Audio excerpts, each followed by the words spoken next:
Hola amigos del Saber de Letras, una vez más les damos la bienvenida a nuestro espacio. Hoy veremos que mientras se daban las sagradas transacciones en el monte, se desenvolvía una escena muy diferente en el campamento de Israel. Sin intentar suavizar el pecado de hacer el becerro de oro, debemos aceptar no obstante que este asunto debe ser considerado en contexto y a la luz de la realidad. La ausencia prolongada de Moisés despertó temores en el pueblo. Hacía más de un mes que le habían visto desaparecer y la apariencia de gloria de Jehová era como un fuego abrasador en la cumbre del monte. ¿Qué podía resultar más natural a los que esperaban semana tras semana sin ninguna explicación que al ver dicho fuego imaginaran que Moisés había sido devorado por este? Esto y más veremos a continuación. No te alejes. La gran aventura de las letras en el tiempo. El saber de letras. Su líder se había ido y el símbolo visible de Jehová estaba en lo alto de la cumbre de la montaña como un fuego abrasador.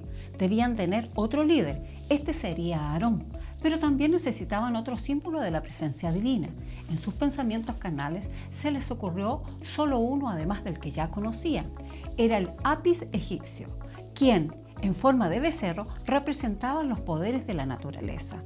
Estaban acostumbrados a su culto. Ciertamente su sede principal estaba muy cerca de la región de Egipto, donde ellos y sus padres habían habitado durante siglos. Probablemente esta también fue la forma bajo la cual muchos de ellos habían intentado servir en tiempos anteriores y de modo corrupto a su Dios ancestral. Combinaron las tradiciones de los patriarcas con la corrupción a su alrededor. Es bastante evidente que Israel no pretendía abandonar a Jehová, sino simplemente servirle bajo el símbolo de Apis y de la forma que ellos conocían. Esto se desprende de la proclamación de Aarón. Mañana será fiesta para Jehová. Su grave pecado consistía en no darse cuenta de la presencia de un Dios que no se veía. Los temores de su incredulidad les llevaron de nuevo a sus antiguas prácticas idólatras sin preocuparse del hecho de que ello significaba quebrantar el segundo de aquellos mandamientos proclamados tan recientemente a sus oídos.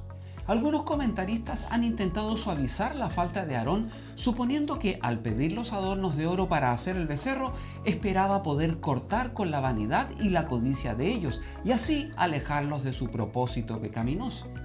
El texto, no obstante, no ofrece ninguna garantía al respecto, pero su debilidad simplemente incrementa su participación en el pecado del pueblo.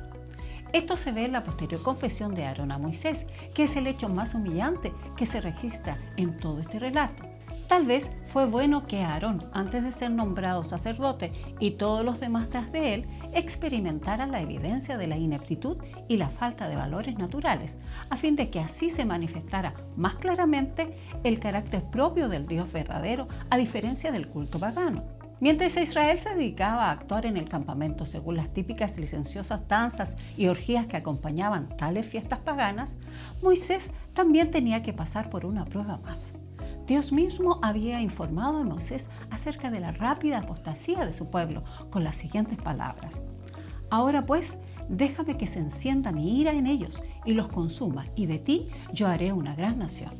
Muchos ya han notado que las palabras divinas, ahora pues déjame, parecía implicar un llamamiento a Moisés para que ejerciera su oficio de intercesor por su pueblo.